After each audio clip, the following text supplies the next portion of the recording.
Собранието ги постави македонските црвени линии со резолуција и секој отстапување од нив ќе мора повторно да биде одобрено од пратениците. Можеби затоа Ковачевски најави дека последна фаза на францускиот предлог е тој да го мине пратеничкиот филтер. Инаку македонскиот законодавен дом во обврзувачки документ предложен од ВМРО-ДПМН, а усвоен со консензус под наслов Резолуција за утврдување на македонските државни позиции, ги исцрта црвените линии за преговорите со Бугарија, помеѓу кои се безрезервно почитување на сознанијата на македонските општествени, хуманистички и културолошки науки во врска со автохтоноста на македонскиот народ и неговиот историски, јазичен, културен и религиски континуитет, кое што се однесува на македонската нација. Додека пак во делот за јазикот и идентитетот пишува дека се уважуваат сознанијата, утврдените факти, усвоените теории и емпирските истражувања на современата светска славистика, лингвистика и историографија, според кој што македонскиот идентитет го црпи својот легитимитет од повеќе вековните традиции, преданија, обичаи, колективна меморија, менталитет, јазик, артикулирана свест за етно-културната посебност,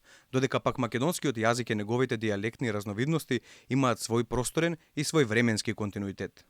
Дополнително резолуцијата ја обврза владата и државните органи за надворешна политика на безусловно почитување на слободно изразената волја на македонскиот народ, неговата етничка и духовна посебност, како и почитување на меѓународните конвенции и повелби за човековото право на самоопределување. За сега се уште не се знае што подразбира премиерот Ковачевски под терминот консултации со собранието и дали владата ќе се обиде да го заобиколи законодавниот дом, доколку францускиот предлог се коси со нашата резолуција и македонските црвени линии.